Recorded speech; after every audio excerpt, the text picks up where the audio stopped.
Gandang araw na naman pong muli sa inyong lahat mga ka-vlog, boss, idol, regular viewer, silent viewer at kasama na rin po ang lahat ng mga OFW.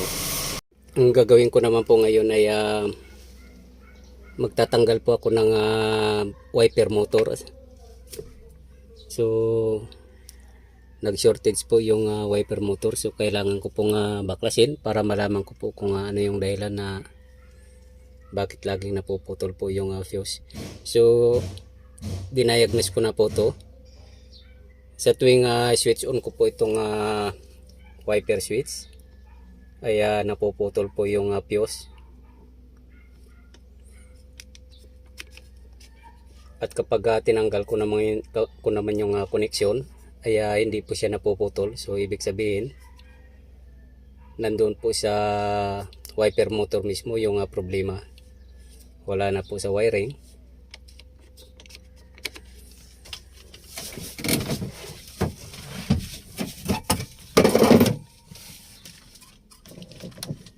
So kung napapansin nyo po itong kulay blue na to, na itong fuse po na to, yan. Ito po yung laging napuputol. Ito po yung supply po ng para sa wiper motor. Ito siya. Once na hindi ko po sinwitch on yung switch po ng wiper motor ay hindi naman po napuputol. Once na in-start ko na pong switch on, automatically po putol po kagad itong fuse na to. So tinry ko rin po na tinanggal yung connection ng wiper motor at pinalitan ko ng bago itong fuse na to, ay hindi po napuputol. So paulit-ulit ko po ginagawa, lagi pong napuputol. So ipapakita ko po yung wiper motor doon sa baba.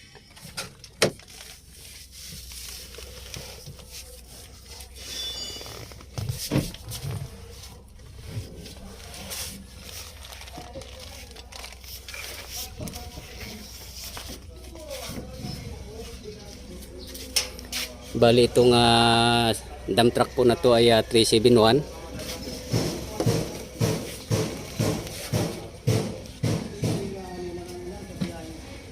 Ito po yung wiper motor. Yan. So kapag nakakonect po to, na pinalitan ko ng bagong fuse yon at kinonik ko to, lagi pong napuputol yung fuse. At kapag pinalitan ko yung fuse na yun ng bago at dinisconnect ko to, ay hindi po siya napuputol. So meaning po 100% po nandito po yung problema sa wiper motor na to. So kaya po tatanggalin ko siya.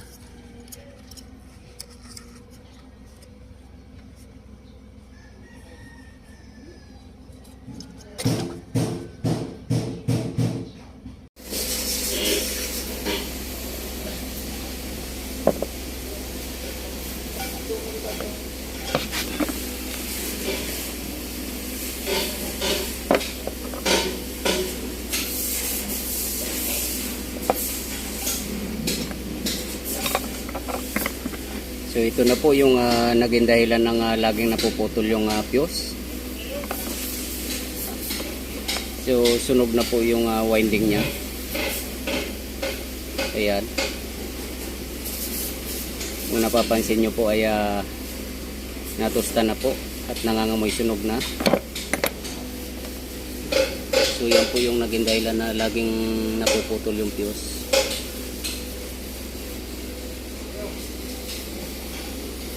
So kailangan na po siyang mapalitan ng bago.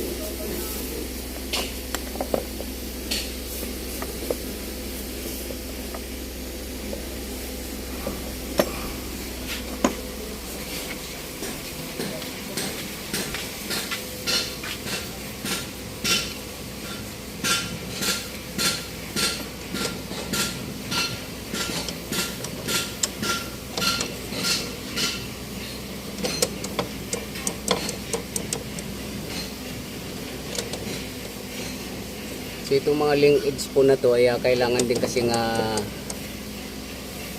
malubricate yan, kasi isa po sa magiging dahilan yung motor po ay masusunog kapag ito po ay matigas na siyang pihitin o galawin.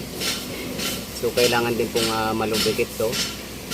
Hindi lang po yung magpapalit po ng motor ng directly, kasi once na kahit bago po yung motor na ilalagay natin dito, kapag ito naman po ay maganit or may hirapan yung motor mag move ng wiper arm,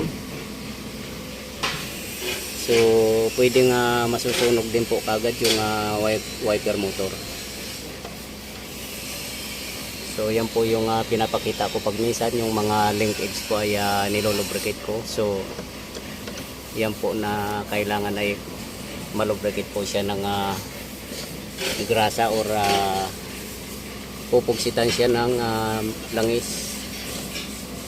Ayan po oh.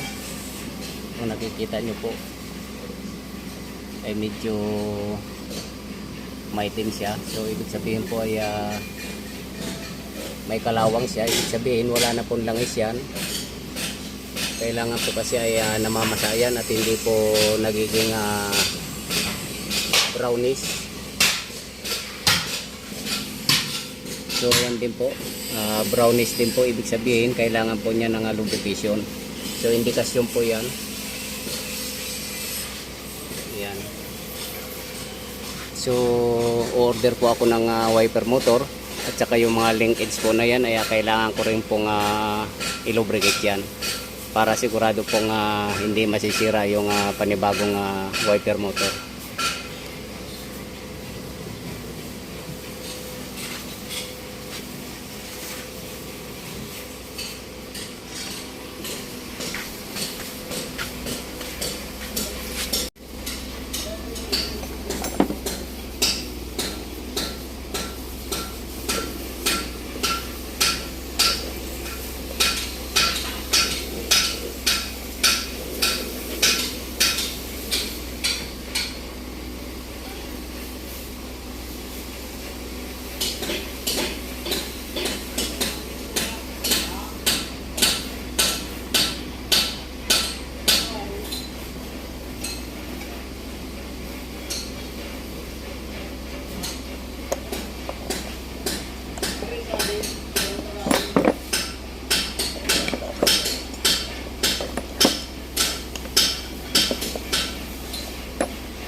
So order po ako ng motor para mapalitan po siya.